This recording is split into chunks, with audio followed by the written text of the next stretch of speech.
story begins not with a movie, but in real life with Prohibition. For it is Prohibition in the 1920s that triggers an era of lawlessness in America. And it is this era that Hollywood will portray in its extraordinary cycle of gangster pictures. First, the public itself rebels against the government's attempt to legislate morality. Chicago alone boasts of having 20,000 speakeasies. Millions of Americans find that breaking the law can be fun.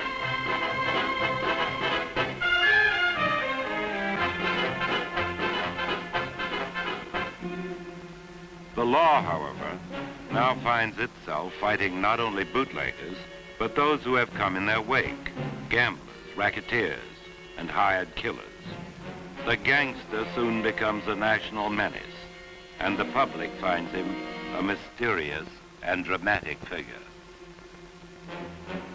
The most powerful man in the underworld is Scarface Al Capone. Now barely 30, he controls policemen, judges, and mayors, and he openly runs a vast network of bootlegging, gambling, protection, and vice. His annual revenue is reported at over 100 million. Capone is a new breed of gangster who appears proudly in public, who doesn't have to run from the law because he is the law. In Florida, Capone even luxuriates in a palatial estate where he flaunts his riches in the face of society. Violence is the foundation of Capone's kingdom. His gangland rivals are machine-gunned in broad daylight. And during the Prohibition era, more than 500 Chicago gangsters are slain by their own kind.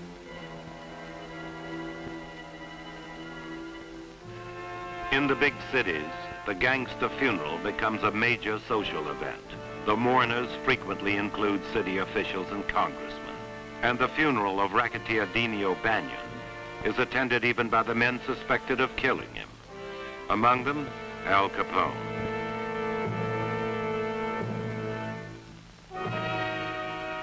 These spectacles intrigue rather than outrage the public. After all, it's just one gangster killing another. The most notorious criminal of the era is John Dillinger. Says one writer, Dillinger robbed banks, not people, and became to many a sort of Robin Hood of the Depression. His exploits fascinate America.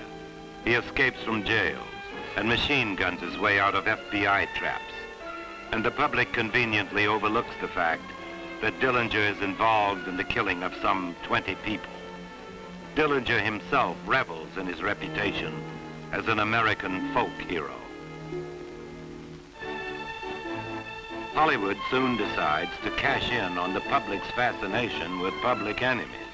In the 1930s, studios grind out dozens of gangster pictures, and immediately the censors protest that Hollywood is glorifying crime. Audiences, however, flock to see this new kind of movie. For as the Great Depression grips America, the public feels helpless in this national calamity. But in the darkness of a theater, they can escape. They can live vicariously in the forbidden adventures of men who take the law into their own hands. For a screen counterpart to John Dillinger, Hollywood finds an actor with a remarkable resemblance, Humphrey Bogart.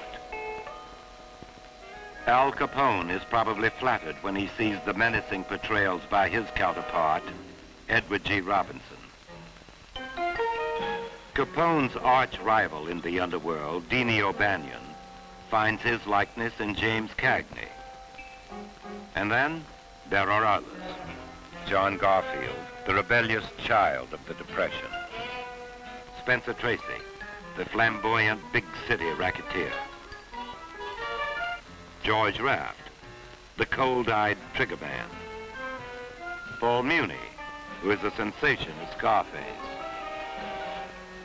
And before he's the thin man, William Powell plays the gentleman jewel thief.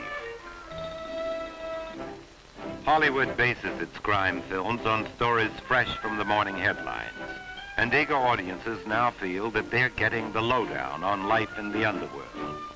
In a make-believe way, the gangster film becomes an extension course in crime, in how to succeed as a gangster.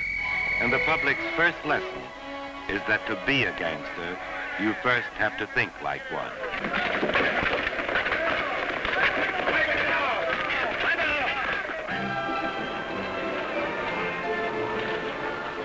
In Hollywood's eyes, if you're lucky enough to be born in the slums, you have an advantage. Everyone knows that when you grow up without tennis courts and swimming pools, you're entitled to become a criminal. And early in life, you develop rather antisocial attitudes. Everybody's got larceny in his heart. Everybody's looking for something for nothing. Honest men are scarcer than feathers on a frog. Take a look at those mitts. You don't see any calluses on them, do you? Only sap's work. I gotta get from rags to riches quick. You got any suggestions? Yeah, money's all right, but it ain't everything. Now, be somebody. Look hard at a bunch of guys and know that they'll do anything you tell them. Have your own way or nothing. Be somebody. Listen, nobody pushes me around. If I take chances because I want to take them. I'm on my way to the top and I'm going to get there. I've been waiting for this day for a long time. I got plans and I got organization. Nothing's gonna stop me. I'm gonna make this whole town pay off to me, from bootblacks to bankers. Every guy for himself. Pushing, shoving, trampling each other sure. City full of them. Crooked streets and crooks. Fight, cheat, deal from the bottom. That's what it takes to make good here. If they want rats, I'll be a rat. The daddy of all rats. I'll show them. Once you're a successful gangster, the benefits are staggering. Women find you irresistible if you handle them with care.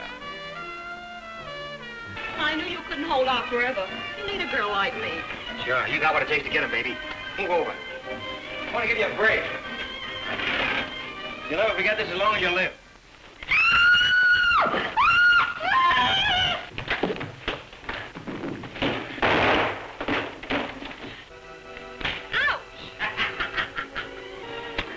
Oh, you hurt me. That's love.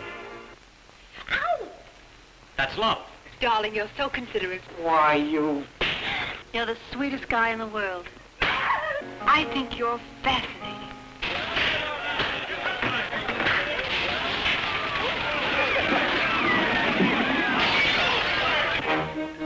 But to be a successful gangster, you must also know how to handle men. Dangerous men.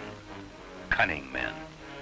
There is no better coach in the art of leadership than Edward G. Robinson, king of the snarlers. Boys, I want you to meet a new guy what's going to be with us. This is, Caesar Enrico Vandello. oh, little Caesar, huh? Yeah, sure. Hey, now listen, you mugs. No use chicken scratching around. I got something to say to you, especially to you. Sam, you can dish it out, but you're getting so you can't take it no more. You're through. Ernie? You're through. Nobody ever quit me. You're still in my gang. Do you get that? If you ain't out of town by tomorrow morning, you won't never leave it except in a pine box. If anybody turns yellow and squeals, my gun's gonna speak its piece. Now, this is your last chance. You're gonna spill it, or do I start to work? Who's the wise guy? Come on now, speak up. If you don't, I'll break every guy's head in this room. You see, Otero? There ain't no use in being scared of any of these big guys. The bigger they come, the harder they fall. Yeah. I ain't doing so bad in this business so far.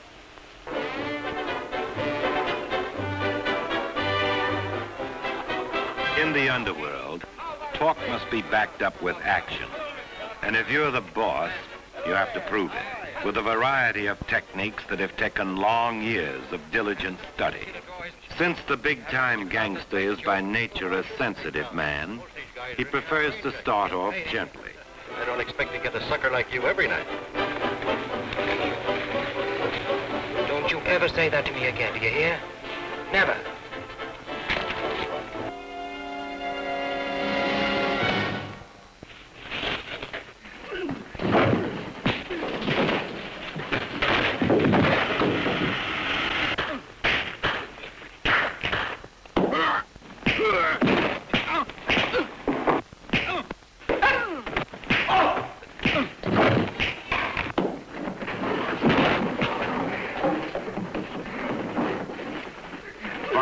however, leads to violence.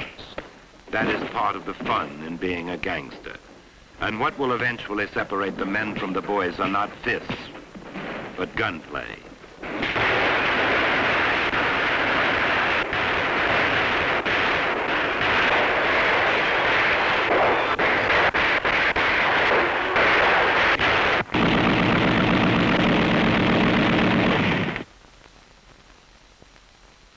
When the heat is on, the high-powered limousine is the gangster's best friend, a swift and lethal plaything.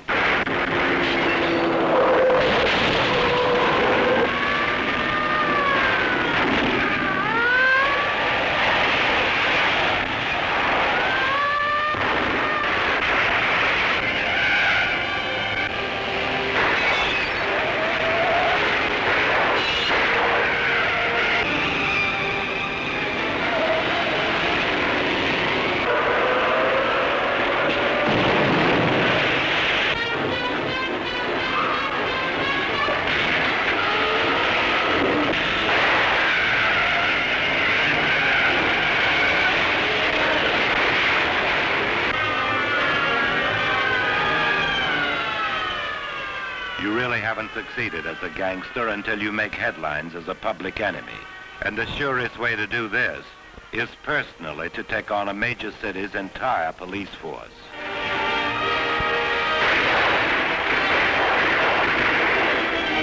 All right, let him have it.